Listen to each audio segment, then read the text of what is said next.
October 13th, 2009, 13:35, The Arena, Seattle, Washington. Sitting alone is something new to me. I sit in my production office, confused and angry, and with a loaded revolver in my lap. Outside these four concrete walls, the world is spinning. But the rotation of my world is quickly slowing down. I have a tough decision to make, facing a pivotal point in my life. I'm either going to face my demons or end it, to join my father. Without a soul to turn to, with the odds against me, the idea of pulling the trigger becomes easier by the second. Simply adjust the barrel to the temple and apply a slight pressure to instigate a final click.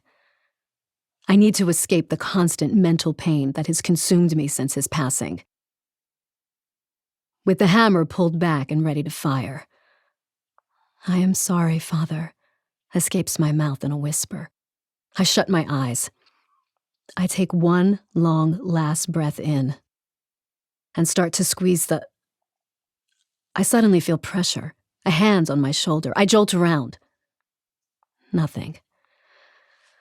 Freaking out, I sit back in my chair as pictures of my father and reflections of how strong a man he was flash in my unhealthy, fragile, and fucked up state of mind.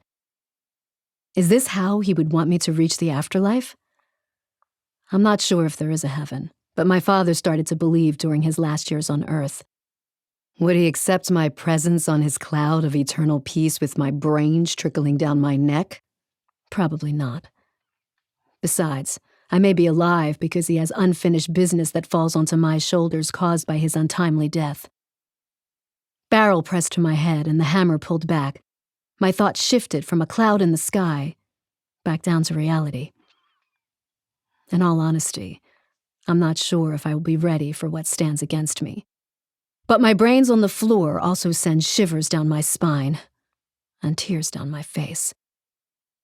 Since it is in my blood to stand my ground and not run, pressure from my finger on the trigger softened. Though it is not removed, I sit and think of the battle ahead, and it is not a choice when I fight. The freight train that is my enemy shows zero signs of slowing down. If anything, the fight has already begun. I have only one weapon, and something I have used before, a nuisance, but a necessity. It is time. I have waited long enough. I have to make a choice. Like my father always said, shit or get off the pot. Life or death. I close my eyes, slide to the edge of my seat, and inhale as if I'm ready to plunge into a deep, dark abyss. I hold my breath. I pause. The world around me stills as I hear my tears landing on my jeans below. One of my favorite photos of my father and me standing on the edge of a stage suddenly comes to mind. I must have been 7. We were standing with our backs facing the crowd, hundreds of thousands of screaming fans behind us. I was so scared that day. But he held my hand and said, "Look at me. Don't worry about the crowd. One day I will be gone and only a voice in your head telling you to stand tall. But today, I will show you that you can move thousands with just one small action." Down on one knee, he smiled at me and started to count down as the crowd got audibly louder. 3, 2, 1. "Raise your arms to the sky," he shouted. The photo is taped to the wall of my road case. My father, my stuffed tiger, me, and a sea of people all have our hands up. I think he would want me to stay and fight.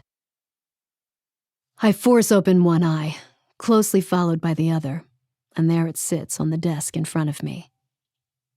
A new beginning. With the gun still in one hand, I lean forward and pick up my new weapon. It is lighter. I press the button on the side. The screen shines against my face like a morning light.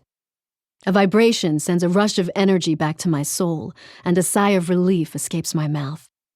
Holding this modern-day sword, I run my thumb across the smooth surface and swallow firmly, while my nerves strain to travel from my brain to my fingertips.